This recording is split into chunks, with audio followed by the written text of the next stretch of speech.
धन्यवाद अध्यक्ष महोदय। सन 2024-25च्या वार्षिक पुरवणी मागणीवरती चर्चा करण्यासाठी या ठिकाणी उभा आहे। सार्वजनिक बांधकाम विभाग पान क्रमांक 70 बाब क्रमांक 104।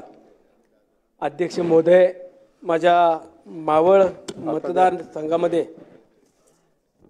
सार्वजनिक बांधकाम विभागाच्या अंतर्गत होत असलेल्या राज्यमार्ग, जिल्हा मार्ग असेल किंवा प्रमुख मार्ग असतील, या रस्त्यांचं पुनर्बांधणीचं काम मोठ्या प्रमाणामध्ये सुरू आहे। आणि या रस्त्यांची कामं होत असताना मागील 5 वर्षापूर्वी आदरणीय राज्याचे तत्कालीन अर्थमंत्री, उपमुख्यमंत्री आदरणीय अजितदादांनी आणि महायुतीच्या सरकारने देखील शेकडो कोटी रुपयाचा निधी हा रस्त्यांच्या बांधकाम कामाकरता उपलब्ध करून दिला आणि प्रत्यक्षात कामाची सुरुवात झाली। काही कामं पूर्णत्वास गेली, काही कामं पावसाळा आला, पावसाळ्यामध्ये कामं स्थगित करून ती पुन्हा सुरू झाली। परंतु ही कामं होत असताना अध्यक्ष महोदय, या कामांच्या क्वालिटीवरती कुणाचाही अंकुश राहत नाही। जी कामं आपण टेंडरमध्ये काही अटी शर्ती घालून देतो की एखादं काम पूर्ण झालं तर पुढचे 3 वर्ष त्या कॉन्ट्रॅक्टरनं मेंटेनन्स सहित कुठल्याही प्रकारचं तिथं दुरुस्ती करण्याचं काम आलं तर ते त्याच बजेटमध्ये किंवा त्याच खर्चामध्ये त्याची तरतूद केलेली असते, तीच आड घालून त्याला आपण काम देतो। परंतु अध्यक्ष महोदय, एखादं रस्त्याचं काम चांगलं करणारे देखील कॉन्ट्रॅक्टर आपण पाहतो, परंतु जवळपास 60-70% अशी रस्त्यांची परिस्थिती आहे प्रत्येक मतदारसंघातली, त्यात विशेष करून माझ्या देखील, की एखादा रस्ता बांधला पूर्ण झाला की तो पावसाळा आला की वर्षा-दीड वर्षाच्या आतमध्ये त्या रस्त्याची फुटतूट होणार, खड्डे पडणार, काही रस्ते पूर्ण झाले म्हणून त्याचं सर्टिफिकेट घेतलं जाणार, परंतु साईड पट्ट्या देखील भरल्या जात नाही। आणि अशा वेळेला जर आपण कॉन्ट्रॅक्टरवरती कुठला अंकुश नसेल आणि आपण त्याच्याकडे कुठली माहिती मागवली किंवा कारणं मागवली तर त्यात अनेक जण ते कागदी घोडे रंगवण्याचं काम करून फक्त वेळ मारून नेण्याचं काम करतात।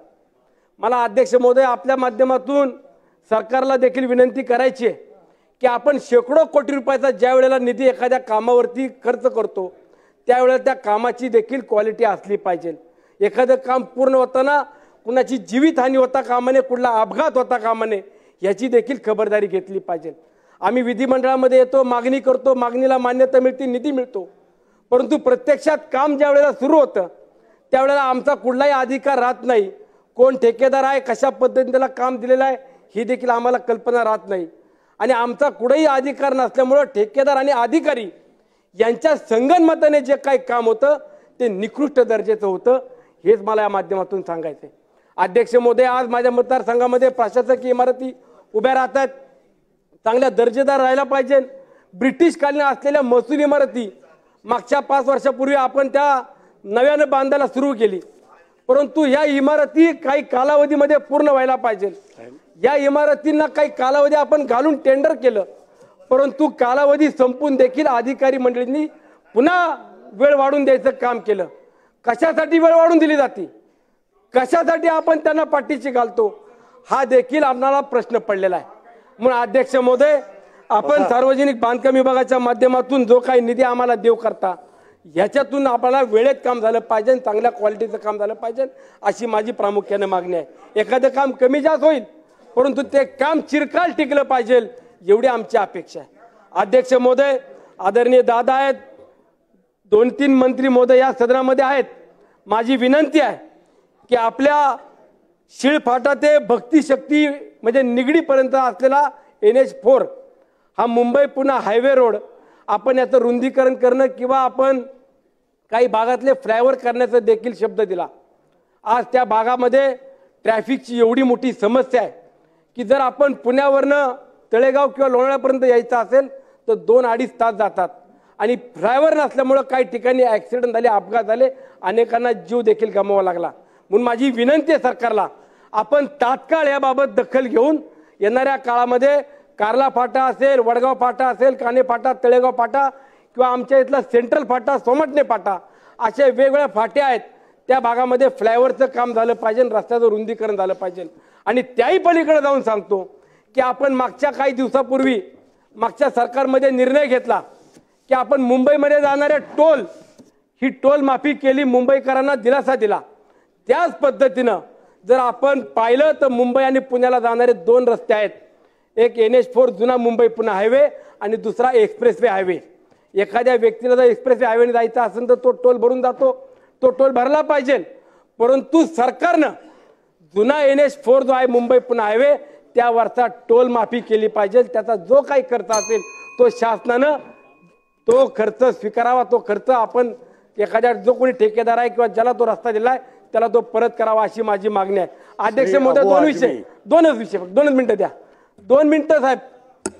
अध्यक्ष महोदय, उद्योग विभागावरती येतो, बाब क्रमांक 107, पान क्रमांक 149। आज माझी तळेगाव ही औद्योगिक नगरी म्हणून देखील ओळखली जाते। तळेगाव दाभाडे असेल, नवला कुंभरे, निगडे, आंबळे, उर्शे, काने या भागामध्ये उद्योग नगरी मोठ्या प्रमाणामध्ये उभी राहते। या उद्योग नगरीला माझ्या स्थानिक भूमिपुत्रांनी जमिनी दिल्या। स्थानिक भूमिपुत्र ज्यावेळेला शेती किंवा आपली जमीन देतो त्यावेळेला त्याला मोबदला देखील सरकारकडून मिळावा ही त्याची माफक अपेक्षा असते। आणि ज्या वेळेला ही जमीन सरकार किंवा उद्योग विभाग भूसंपादित करते त्यावेळेला त्या शेतकऱ्याचा परतावा हा वेळेमध्ये दिला जात नाही किंवा तो योग्य ठिकाणी दिला जात नाही। काही एजंट लोक, काही दलाल लोक त्या ठिकाणी उभे राहतात आणि महत्त्वाच्या DP रोडला त्या जागा स्वतःच्या नावावरती कशा करता येईल ते पाहतात। अध्यक्ष महोदय, शेवट एकच हाच प्रश्न विषय घेतो फक्त, आणि माझ्या भागातल्या असलेल्या निगडे आणि कलाट या भागामध्ये इको सेन्सिटिव्ह आहे, त्याबाबत देखील मी सरकारला विनंती करतो की अशाच अनेक बाकीच्या तालुक्यात देखील इको सेन्सिटिव्ह आहे, तो केंद्राच्या निगडीत प्रश्न आहे, तो प्रश्न देखील आपण तात्काळ निकाली काढावा। महत्त्वाचा विषय अध्यक्ष महोदय यातलाच एक सांगतो। आज माझ्या भागातली तत्कालीन उद्योग मंत्री सन्माननीय उदयजी सामंत साहेबांनी देखील मला आश्वासित केलं होतं की आपल्या भागामध्ये एक मोठा प्रकल्प येतोय जो जनरल मोटरच्या ठिकाणी हुंदाई कंपनी आली आहे, त्या कंपनीमध्ये माझ्या स्थानिक भूमिपुत्रांना देखील पुन्हा कशा पद्धतीनं रोजगार देता येईल त्याकरता हे सरकार पुढाकार घेऊन तुम्हाला न्याय देईल। परंतु अध्यक्ष महोदय, मी आपल्या माध्यमातून सरकारला सांगू इच्छितो की या ठिकाणी आलेल्या हुंदाई कंपनीमध्ये स्थानिक भूमिपुत्रांना घेतलं जाणार नाही अशा पद्धतीने सूचना केल्या जात आहेत। अध्यक्ष महोदय, झालं ना 24-25 पर बोलने खड़ा हुआ हूँ। अध्यक्ष महोदय, बाब नंबर 96। अरे मेरा चार्ज मैं क्यों करूँ? अध्यक्ष महोदय आधा मिनट मांग रहे हो, कैसे बैठे? पहले अध्यक्ष महोदय बोले बैठने का तब ना। सुनील दादा, आता तुमचा